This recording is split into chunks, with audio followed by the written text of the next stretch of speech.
ಶಿರಾ ತಾಲೂಕು ಗೃಹ ನಿರ್ಮಾಣದ ಕಾರ್ಮಿಕ ಸಂಘದ ವತಿಯಿಂದ ಜನವರಿ 31ರಂದು ನಿವೃತ್ತಿಯಾಗಲಿರುವ ಕಾರ್ಮಿಕ ಅಧಿಕಾರಿ ಅಬ್ದುಲ್ ರವೂಫ್ ಅವರಿಗೆ ಸನ್ಮಾನಿಸಲಾಯಿತು. ಈ ಸಂದರ್ಭದಲ್ಲಿ ಶಿರಾ ತಾಲೂಕು ಗೃಹ ನಿರ್ಮಾಣ ಕಾರ್ಮಿಕರ ಸಂಘದ ಅಧ್ಯಕ್ಷರಾದ ಮುಬಾರಕ್, ಉಪಾಧ್ಯಕ್ಷರಾದ ನರಸಿಂಹಯ್ಯ, ಕಾರ್ಯದರ್ಶಿ ಕಂಬಣ್ಣ, ಜಂಟಿ ಕಾರ್ಯದರ್ಶಿ ಸಿದ್ದಪ್ಪ ಹಾಗೂ ಸದಸ್ಯರುಗಳು ಉಪಸ್ಥಿತರಿದ್ದರು.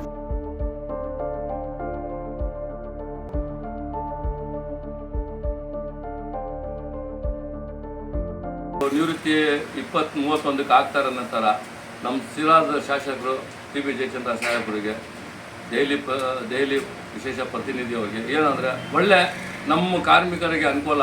ಇವಾಗ 12 ವರ್ಷ ಜನ ನಾವು ಕಾರ್ಮಿಕರಿದ್ದೀವಿ, ನೋಂದಾಯಿಸ್ತಾ ಇರೋದು. ಅದಕ್ಕೆ ಮುಂದೆ ಬರೋ ನಿರೀಕ್ಷರಿಗೆ ಒಳ್ಳೆ ನಿರೀಕ್ಷೆಗೆ ನಮ್ಮ ಶಿರಾ ತಾಲೂಕಿಗೆ ಹಾಕ್ಸ್ಕೊಡ್ಬೇಕಂತ ನಾನು ಎಲ್ಲ ಶಿರಾ ತಾಲೂಕು 12 ವರ್ಷ ಕಾರ್ಮಿಕರ ವಿನಿಂತ ನಾನು ಕೇಳ್ಕೊಂಬಂದು ಇಷ್ಟು ರವೂಫ್ ಸಾಹೇಬ್ರಿಗೆ ಸನ್ಮಾನ ಸಮಾರಂಭ ಇಟ್ಟುಕೊಂಡಿದ್ದೇವೆ. ಯಾತಕ್ಕೋಸ್ಕರ ಅವರು 30ನೇ ತಾರೀಕು ರಿಟೈರ್ಮೆಂಟ್ ಆಗ್ತಾರೆ. ನಿವೃತ್ತಿ ಆಗೋದ್ರಿಂದ ನಿವೃತ್ತಿಗೆ ನಮಗೆ ಭಾಳ ಸಹಕಾರ ಮಾಡ್ಯವ್ರೆ, ಭಾಳ ಸಹಕಾರ ಮಾಡಿದ್ದಾರೆ. ಅವರು ಗೃಹ ನಿರ್ಮಾಣ ಕಾರ್ಮಿಕ ಸಂಘದ್ದು ಅವರು ಮಾಡ್ಯವ್ರೆ, ಅವ್ರ ಶಿಷ್ಯರು ಮಾಡ್ಯವ್ರೆ.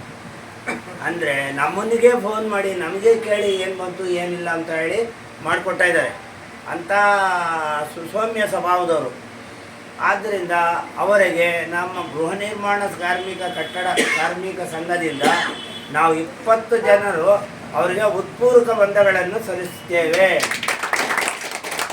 ಆದ್ದರಿಂದ ನಾವು ಈಗ ಮಾನ್ಯ ಶ್ರೀ ಜಯಚಂದ್ರ ಸಾಹೇಬರು MLA ಹಾಗೂ ವಿಶೇಷ ದೆಹಲಿ ಪ್ರತಿನಿಧಿಗಳಿಗೆ ಕೋರುವುದೇನೆಂದರೆ, ತಾವು ಆರ್ಡ್ರ್ ಮಾಡಿದ್ರಿ ಹೋರಪ್ಪ ಈ ಮಾಡಿಸ್ಕೊಂಬಿಡಿ ಅಂತ ಹೇಳಿ ಮಾಡಿದ್ರು ಹೋದ ಸಾರಿ ಜನವರಿ 26ಕ್ಕೆ.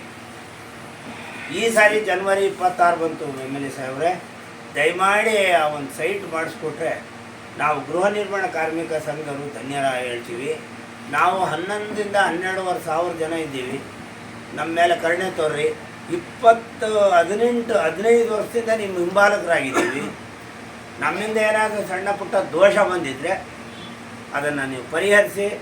ಇವಾಗ ನಾವು ತಾಲೂಕು ಆಫೀಸು ಇರ್ರಿ, ನಾಳೆ ಮಾತಾಡ್ತೀನಿ, ಅಧ್ಯಕ್ಷರು ತಗೊಂಡ್ರೆ ಕರಿಯಪ್ಪ ಅವ್ರನ್ನ ಅಂತಾರೆ, ಅವ್ರು ಬರೋಲ್ಲ, ಅದು ಕೆಲಸ ಆಗಲ್ಲ.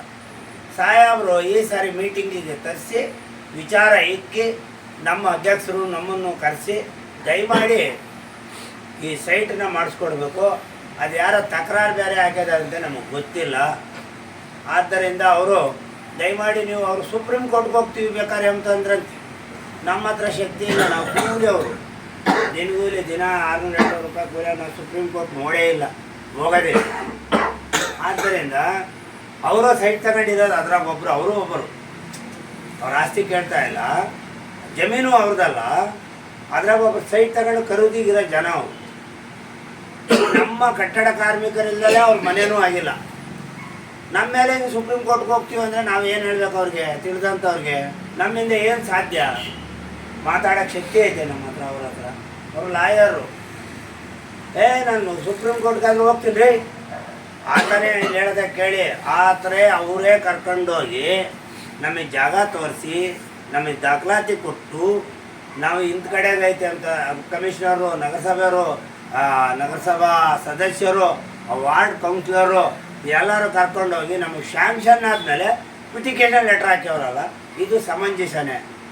ಅವರು 16 ಜನಕ್ಕೆ ನ್ಯಾಯ ಹೇಳೋರು ನಾನು ಸುಪ್ರೀಂ ಕೋರ್ಟಿಗೆ ಹೋಗ್ತೀನಿ ಅಂದರೆ ನಾವು ಯಾರಿಗೆ ನ್ಯಾಯ ಎಲ್ಲಿ ಕೇಳಕ್ಕೆ ಹೋಗೋದು? ಅವ್ರು ಲಾಯರು, ಕೋರ್ಟ್ನಾಗ ಪ್ರತಿನಿಧಿ. ನಮಗೂ ಅವ್ರಿಗೂ ಧರ್ಮವಾಗಿ ಲೆಕ್ಕಾಚಾರ ಮಾಡ್ಬೇಕ್ರಿ. ನೀವು ಲೇಬರ, ನಿಮ್ಗೆ ಗೊತ್ತಿಲ್ಲ, ನೀವು 2 ಜನ ವಿದ್ಯೆ ಇಲ್ಲ ಬುದ್ಧಿ ಇಲ್ಲ, ಹಿಂಗೆಲ್ಲ ಹಿಂಗೆ ಹೋಗೋಣ ಅಂತ ಕೂಟ್ಕೊಂಡು ಮಾತಾಡ್ಬೇಕು ತಾನೆ. ನಮ್ಮ ಅಧ್ಯಕ್ಷರು ಸುಪ್ರೀಂ ಕೋರ್ಟ್ಗೆ ಹೋಗ್ತೀನಿ ರೀ ಅಂದರೆ ಯಾರ ಆಸ್ತಿ ಅಂತ ಹೋಗ್ತಾರೆ? ಹೆಂಗೆ ಸುಪ್ರೀಂ ಕೋರ್ಟ್ಗೆ ಹೋಗ್ತಾರೆ? ಯಾವ ಆಧಾರದ ಮೇಲೆ ಸುಪ್ರೀಂ ಕೋರ್ಟ್ಗೆ ಹೋಗ್ತಾರೆ? ನಗರಸಭೆ ಸ್ವತ್ತು ಕೇಳ್ತಾ ಇರೋದು ನಾವು, ನಿಮ್ಮ ಸ್ವತ್ತು ಕೇಳ್ತಾ ಇಲ್ವಲ್ಲ ಶೇಜೀರ ಸಾಹೇಬ್ರೆ. ನಿಮ್ಮ ಸ್ವತ್ತು ಕೇಳಿದರೆ, ನಿಮ್ಮೊಂದು 1 ಇಂಚ್ ಕೇಳಿದರೆ ನೀವು ಸುಪ್ರೀಂ ಕೋರ್ಟ್ಗೆ ಹೋಗ್ಬೋದು. ನೀವು ನಮ್ಮ ಮೇಲೆ ಪ್ರೊಪಗಂಡ ಮಾಡಿ ತಗೊಂಡೋಗಿ ನಮ್ಮನ್ನು ಕರೆಸಿ ಇದುವರ್ತಾಗ ಖರ್ಚು ಮಾಡಿಸಿ ಕೂಲಿ ದುಡ್ಡನ್ನ ಇವತ್ತು ಲಾಸ್ಟ್ ದಿನ ನೀವು ಹಿಂಗೆ ಹೇಳೋಕ್ಕೆ ನೀವೇ ಬೇಕಂತ ಸ್ವಾಮಿ. ನಮ್ಗೆ 20 ವರ್ಷದಿಂದ ನಮ್ಮ ಸಂಘದ ಸದಸ್ಯರಾಗಿದ್ದೀರಾ ನೀವು. ನೋಡ್ರಿ ಅಲ್ಲಿ ನಂಬರ್ ಆಯ್ತಾ ಇಲ್ವ, ಅದು ಇಟ್ಕೊಳ್ರಿ. ಅವ್ರು ತೆಗೆದು ಇಂಥರ ಬೇಲಿನೇ ಜ್ವಲಮೆ ಇದ್ದರೆ ಸುಪ್ರೀಂ ಕೋರ್ಟ್ಗೆ ಹೋದರೆ ನಾವು ಯಾರು ತಗೋಗೋಣ? ಸಾಹೇಬ್ರು ಬಿಟ್ಟರೆ ನಮ್ಗೆ ಗತಿ ಯಾರೂ ಇಲ್ಲ. ದಯಮಾಡಿ ಸಾಹೇಬ್ರು ಇದನ್ನು ಗಮನಕ್ಕೆ ತಗೊಂಡು ದಯವಿಟ್ಟು ಆ ಸೈಟ್ನ ಕೊಡಿಸ್ಬೇಕಾಗಿ ತಮ್ಮಲ್ಲಿ ಕಟ್ಟಡ ಕಾರ್ಮಿಕರೆಲ್ಲರೂ ಕೇಳ್ಕೊತಾ ಇದ್ದೀವಿ ಸ್ವಾಮಿ. ಸುಮಾರು 8 ವರ್ಷಗಳಿಂದ ಶಿರಾ ತಾಲೂಕಿನಲ್ಲಿ ಕಾರ್ಮಿಕ ನಿರೀಕ್ಷಕನಾಗಿ ಸೇವೆ ಸಲ್ಲಿಸ್ತಾ ಇದ್ದೀನಿ. ಈ ಸೇವಾವಧಿನಲ್ಲಿ ನೀವೆಲ್ಲ ತುಂಬ ಸಹಕಾರ ಕೊಟ್ಟಿದ್ದೀರಾ. ಅದೇ ರೀತಿ ನಾನು ಕೂಡ ನನ್ನ ಒಂದು ಕಾರ್ಯವ್ಯಾಪ್ತಿನಲ್ಲಿ ಬರುವಂಥದ್ದು ಕಾನೂನಾತ್ಮಕವಾಗಿ ಎಲ್ಲರಿಗೂ ಆದಷ್ಟು ಪ್ರಯತ್ನ ಮಾಡಿ ಎಲ್ಲ ಸೌಲಭ್ಯಗಳನ್ನು ಕೊಡಿಸುವ ಪ್ರಯತ್ನ ಮಾಡಿದ್ದೀನಿ.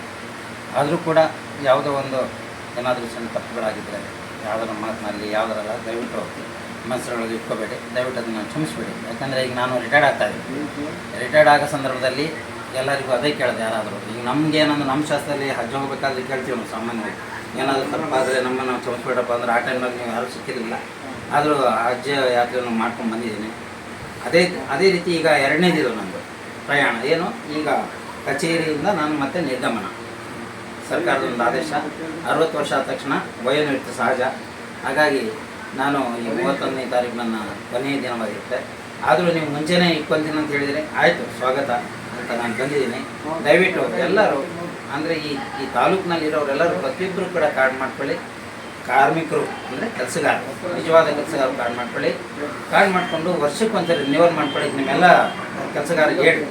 ಈಗ ನೋಡಿ ಅಧ್ಯಕ್ಷರದ್ದು ಒಂದು ಎಡವಟ್ಟು ಆಗಿಬಿಟ್ಟಿದೆ. ಅವರು 2 ತಿಂಗಳು ಒಂದು ವ್ಯತ್ಯಾಸ ಇರೋದ್ರಿಂದ ನಾವು ಎಷ್ಟೋ ಪ್ರಯತ್ನ ಮಾಡ್ತಿದ್ವಿ, ಅದು ಆಗ್ತಾಯಿಲ್ಲ. ಆದರೂ ಪ್ರಯತ್ನ ಮಾಡ್ತೀನಿ, ಕೊನೆಯವರೆಗೂ ಪ್ರಯತ್ನ ಮಾಡೋಕ್ಕೆ ಪ್ರಯತ್ನ ಮಾಡ್ತೀನಿ.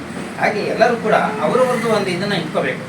ನಾನು ನೆನಪಿಟ್ಕೋಬೇಕು, ನೀವು ನೆನ್ಪಿಟ್ಕೋಬೇಕು. ಹಾಗಾದರೆ ಎಲ್ಲರೂ ಇಟ್ಕೊಳ್ಳೋಕ್ಕಾಗಲ್ಲ. ದಯವಿಟ್ಟು ಎಲ್ಲರೂ ತಮ್ಮ ಕಾರ್ಡ್ಗಳ ಒಂದು ಅವಧಿ ನೆನಪಿಟ್ಕೊಂಡು ರಿನ್ಯೂವಲ್ ಮಾಡ್ಕೊಳ್ಳಿ.